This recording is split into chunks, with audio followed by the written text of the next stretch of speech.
Big boss హౌస్‌లో ఎదురు చూస్తున్న వీకెండ్ వచ్చేసింది. తప్పు చేయడం వచ్చినప్పుడు తప్పించుకోవడం కూడా రావాలి అంటూ అడిగి కడిగి పారేసిన నాగార్జున. ఇక అసలు విషయానికి వస్తే విష్ణుప్రియ పెర్ఫార్మెన్స్ రోజు రోజుకి వీక్ అవ్వడం తప్ప పెద్దగా కనిపించడం లేదు.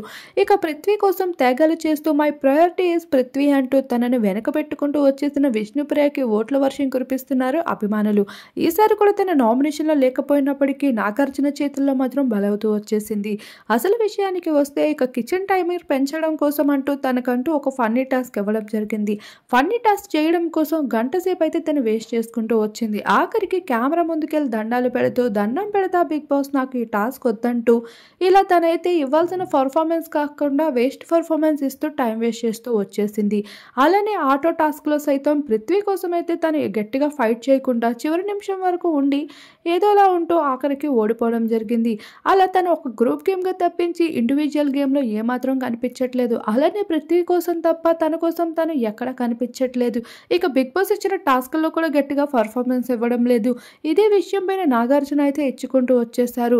హౌస్కి ఎందుకు వచ్చావు? ఒకరి కోసం నువ్వు ఉన్నప్పుడు నీకెందుకు నీ అభిమానులు ఓట్లు వేయాలి? ఆట ఆడడానికి వచ్చావా లేదంటే తిని ఇక్కడ కూర్చోడానికి వచ్చావా విష్ణు అంటూ గట్టిగానే ఇచ్చుకున్నారు. ఇక విష్ణుప్రియ అప్పటి వరకు నవ్విన తన మొహం ఒక్కసారిగా మూర్చిపోయింది. ఇక నాగార్జున అంత ఫైరింగ్లో మాట్లాడడంతో హౌస్ మెంట్స్ అంతా కూడా ఒక్కసారిగా షాక్ అయ్యారు. అలానే ఈసారి ఈ వీక్ అయితే వర్స్ట్ పర్ఫార్మర్గా విష్ణుప్రియని ఎంపిక చేసుకున్నారు హౌస్ అంతా. ఆఖరికి ఒళ్ళైన టేస్టీ తేజ కూడా తన వంతు కామెడీని టాస్క్లో పర్ఫార్మెన్స్ని ఇస్తూ వచ్చినప్పటికీ విష్ణు మాత్రం తన మాటలతో కన్విన్స్ చేయడానికి మించి పెద్దగా పర్ఫార్మెన్స్ ఇవ్వడం కాకుండా ఒక కామెడీ కూడా ఎక్కడా చేస్తూ కనిపించలేదు. ఇలా విష్ణుప్రియ పైన విపరీతంగా విరుచుకుపడుతూ తను ఇదే విధంగా ఉంటే ఇక తన టాప్ 5లో ఉండే అవకాశం లేదంటూ తన ఫ్యాన్స్ తనకి ఎంత సపోర్ట్ అందించారో ఆ సపోర్ట్ అంతా వేస్టే అంటూ చెప్పుకుంటూ వచ్చారు.